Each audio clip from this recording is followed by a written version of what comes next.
Boa noite, irmãos. Graça e paz a toda a igreja querida. Eu devo dizer que é um prazer para mim estar aqui nesse momento, podendo compartilhar um pouco da palavra de Deus com cada um de vocês. E uma felicidade poder também estar servindo ao Senhor aqui nesse momento. Vamos meditar acerca do texto que está em Mateus capítulo 12, versos de 1 a 8. Aquele é o relato do momento em que Jesus atravessa algumas searas com seus discípulos e ali os discípulos começam a colher algumas espigas e são censurados pelos fariseus, obtendo assim uma resposta de Jesus. Vamos pensar sobre esse texto que encontra os seus paralelos ali em Marcos capítulo 2 e Lucas capítulo 6. Então, vamos fazer a leitura da palavra do Senhor. Naquele tempo, passou Jesus pelos campos de cereal em dia de sábado. Seus discípulos estavam com fome e começaram a colher espigas e a comer. O relato de Lucas nos acrescenta nesse ponto que essa forma de colher as espigas foi com as mãos. Será importante para a nossa reflexão logo mais. Verso 2. Quando os fariseus viram isso, disseram-lhe: Olha, os teus discípulos fazem o que não é permitido fazer no sábado. Ele, porém, lhes disse: Não lestes o que fez Davi quando teve fome e os que com ele estavam? Como entrou na casa de Deus e comeu os pães da propiciação que não lhe era permitido comer, nem aos que com ele estavam, mas só aos sacerdotes? Ou não lestes na lei que no sábado os sacerdotes no templo violam o dia e ficam sem culpa? Nesse ponto aqui, o relato de Marcos, capítulo 2, verso 27, nos acrescenta uma fala muito importante de Jesus. O homem não foi feito para o sábado, mas o sábado para o homem. Verso 6. Eu vos digo que está aqui quem é maior do que o templo. Se, porém, vós soubesses o que significa misericórdia quero, não sacrifícios, não condenaríeis os inocentes, pois o Filho do Homem é Senhor do sábado. Mantenha o foco na essência, é sobre isso que nós pensaremos hoje. Nós encontramos aqui nesse relato algo muito interessante. Os fariseus censuram os discípulos por estarem colhendo espigas, mas não pelo simples fato de estarem colhendo as espigas, porque como nós podemos perceber lá em Deuteronômio capítulo 23, verso 25, abra sua Bíblia, por favor, em Deuteronômio capítulo 23, verso 25, nos é dito o seguinte: Quando entrares na plantação do teu próximo, com a tua mão poderás colher espigas, mas não usarás a foice na plantação do teu próximo. É interessante que Deus já havia deixado na lei uma cláusula para que o faminto pudesse saciar a sua fome ao passar pela seara do próximo. Perceba, então, que aqui nenhuma crítica é direcionada aos discípulos de Jesus, nem ao próprio Jesus por permitir o fato de que os discípulos estão colhendo nas searas alheias. A grande questão aqui em pauta é o fato de o dia ser um dia de sábado. Mas será que os fariseus tinham razão em pensar assim acerca desse ato dos discípulos?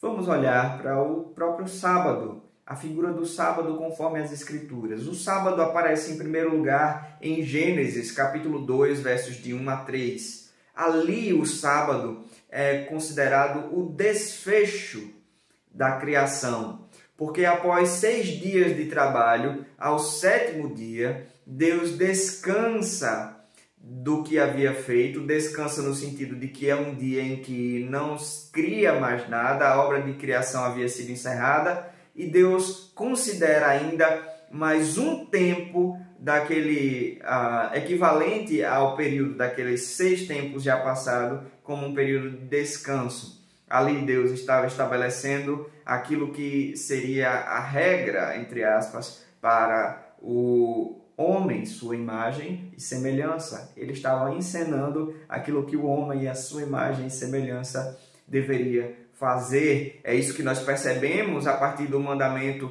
em Êxodo capítulo 20, verso 8. quando registrando os 10 mandamentos, nos é dito ali que que era preciso guardar o dia de sábado, porque era o dia do descanso, assim como Deus descansou do seu momento de criação. Era um dia, portanto, de celebrar a Deus, era um dia de contemplar a criação de Deus, um dia de estar próximo ao Senhor e ser grato por tudo que Ele fez. Já um pouco mais adiante, em Deuteronômio, nós percebemos que esse dia de descanso assume um outro significado diante da libertação do povo de sua escravidão do Egito. Não um significado que contradiz o primeiro, pelo contrário, somente o aprofunda. Deuteronômio capítulo 5 nos diz o seguinte, a partir do verso 12. Guarda o dia de sábado para o santificar, como te ordenou o Senhor, o teu Deus. 6 dias trabalharás e farás toda a tua obra. O 7º dia, porém, é o sábado do Senhor, o teu Deus. Não farás nele nenhuma obra, nem tu, nem o teu filho, nem a tua filha, nem o teu servo, nem a tua serva, nem o teu boi, nem o teu jumento, nem animal algum, nem estrangeiro que habita na tua cidade, para que o teu servo e a tua serva descansem como tu. Lembra-te de que fostes escravo na terra do Egito e que o Senhor, o teu Deus, te tirou dali com mão forte e braço estendido, pelo que o Senhor, o teu Deus, te ordenou que guardasses o sábado. O sábado, portanto, era também um momento de celebrar a libertação da escravidão no Egito. Era um momento do descanso promovido por Deus a partir da libertação. Tal descanso era, portanto, celebrado todas as semanas como um memorial da liberdade promovida por Deus da escravidão do Egito e era também estendido a todos, animais, servos, servas, escravos, filhos, enfim, todos deveriam experimentar um momento de descanso. O sábado, portanto, era um dia de libertação, era um dia de liberdade em que o homem podia dedicar-se a Deus, em que o homem podia encontrar descanso dos seus trabalhos. Assim, percebemos que nada disso contradiz o ato dos discípulos de colherem espigas no dia de sábado para saciarem a sua fome, um ato legítimo. Então, por que os fariseus estavam questionando aquele ato como sendo um ato impróprio?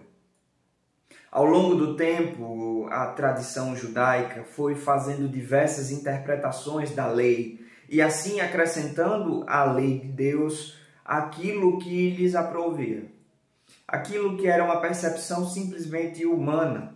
O absurdo chegou a tal ponto, conforme nos destaca o comentarista Champlin, tratando acerca dessa própria passagem de Mateus capítulo 12, versos de 1 a 8, ele nos ressalta que havia chegado a um ponto em que alguns consideravam impróprio comer um ovo que fosse posto por uma galinha no dia de sábado, porque tal ovo, a produção de tal ovo envolveu certo trabalho.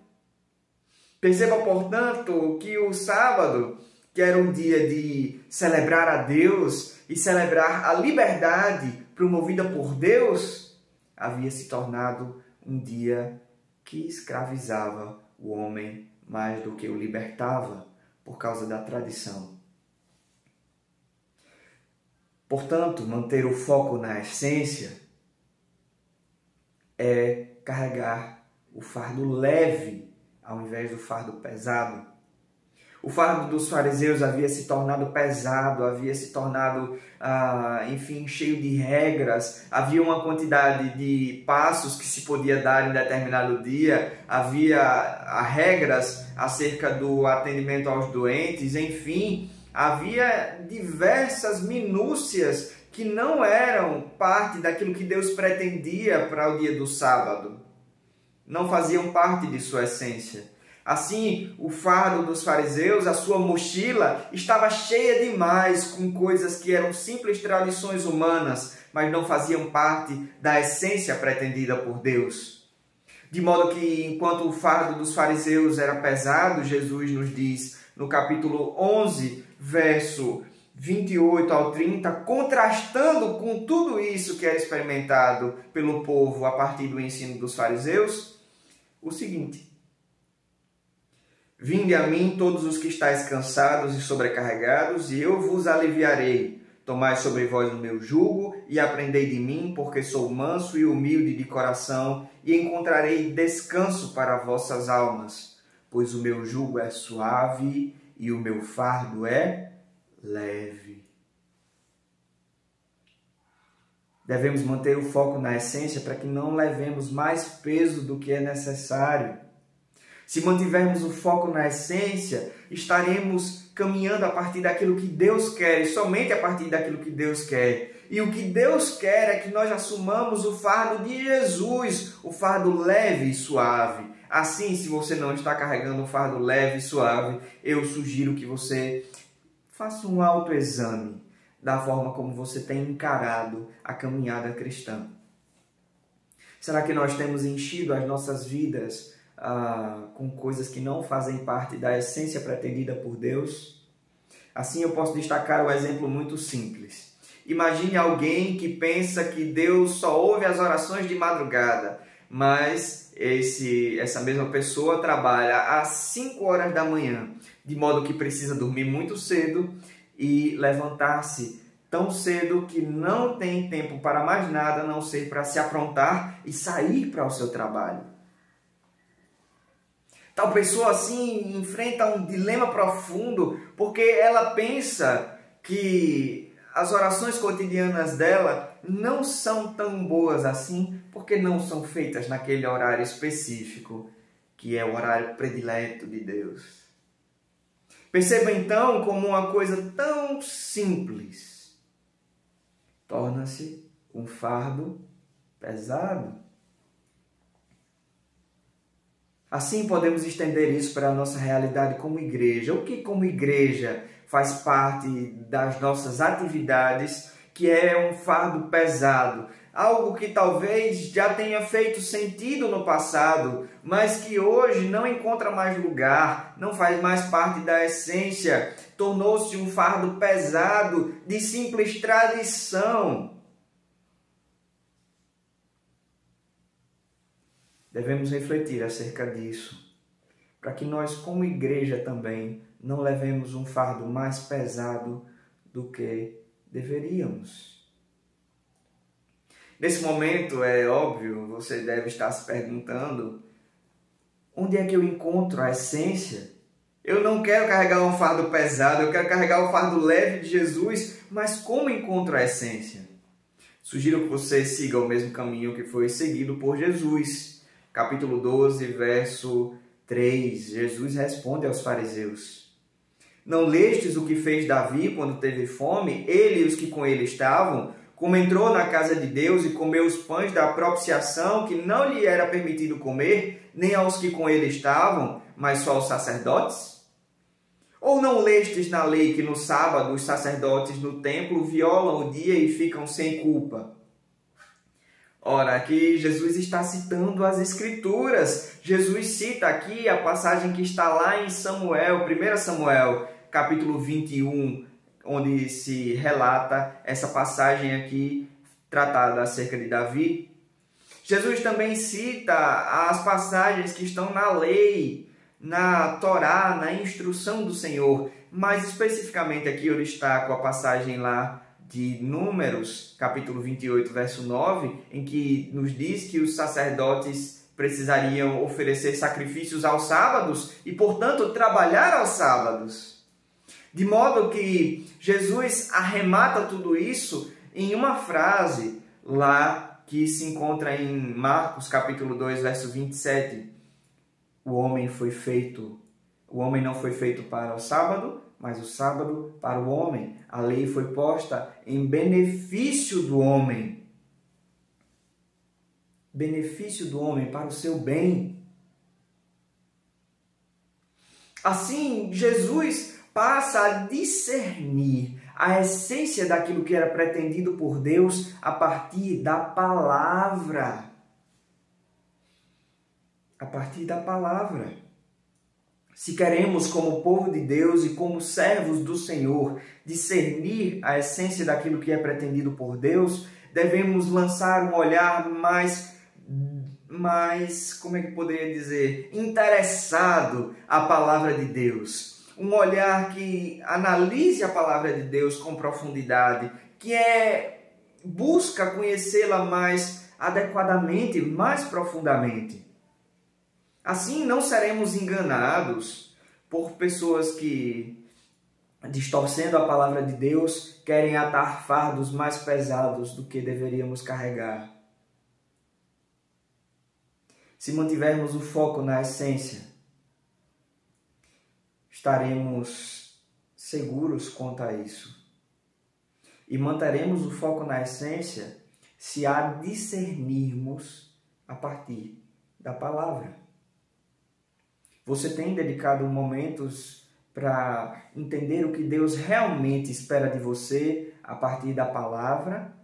Ou você tem simplesmente ouvido o que os outros têm dito que Deus espera de você? É preciso lançar olhos à palavra de Deus. Cada um de nós tem essa responsabilidade de buscar discernir o que Deus realmente quer de nós. A partir da palavra, é lá que nós podemos discernir a essência daquilo que Deus espera de nós. Assim, mantenha o foco na essência, olhando para a palavra.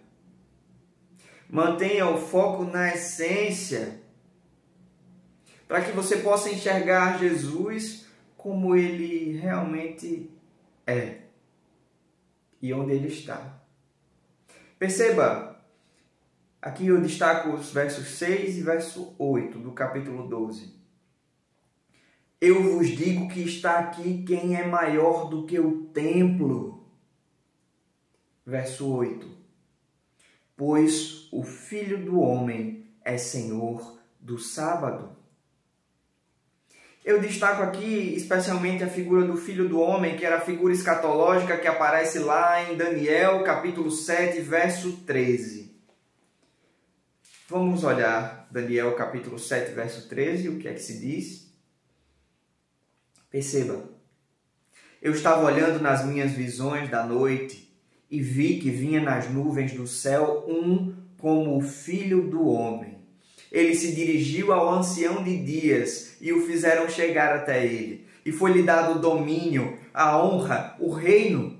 Todos os povos, nações e línguas o adoraram. E o seu domínio é domínio eterno, que não passará, o seu reino, o único que não será destruído. O Filho do Homem, portanto, era a figura escatológica, era o Messias prometido por Deus. Lembre-se aqui também aquilo que nós já lemos na passagem de Deuteronômio. O sábado era dia de quem? Era o dia do Senhor, pertencia ao Senhor, era dele. Assim, o Messias enviado por Deus, o Filho de Deus, próprio Deus encarnado, como nos diz João, capítulo 1, estava ali diante daqueles homens.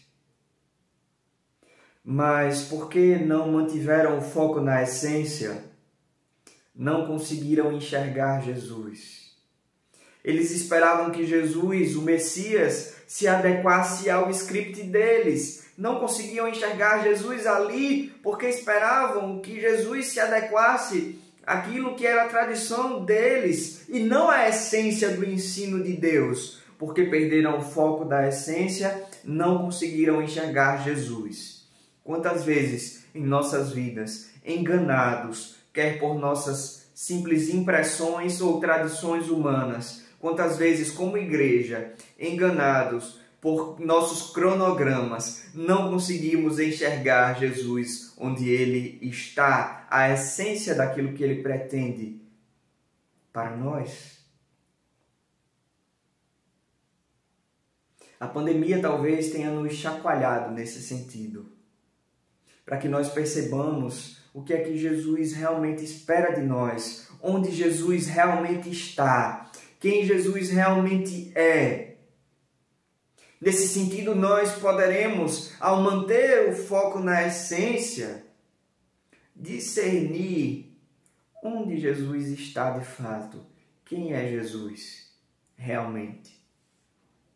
Ao contrário do que aconteceu com aqueles fariseus, os olhos deles tinham diante de si tantas coisas que não faziam parte da essência, que foi impossível discernir o Filho de Deus que estava diante deles. Mantenhamos o foco na essência, para que a nossa visão não seja embaçada por aquilo que não é essencial. E nós possamos enxergar Jesus, o que Ele quer, onde Ele está, e não tentar fazer com que Jesus se adeque ao nosso padrão. Nós aqui precisamos nos adequar a Ele. Por fim, mantenha o foco na essência, para que a sua vida religiosa não seja simples casca, mas tenha conteúdo.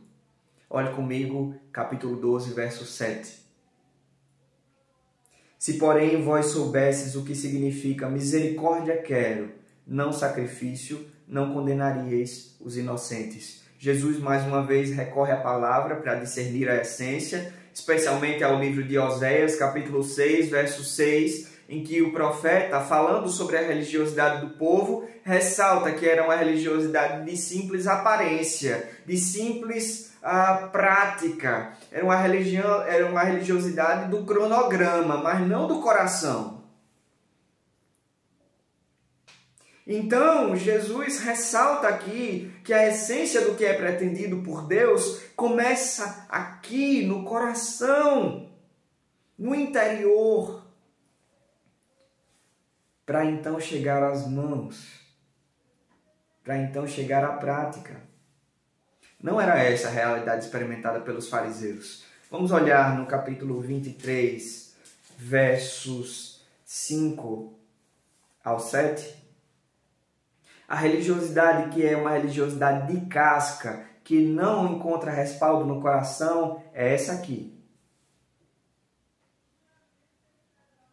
Falando sobre os fariseus, Jesus diz: tudo o que fazem é para serem vistos pelos homens.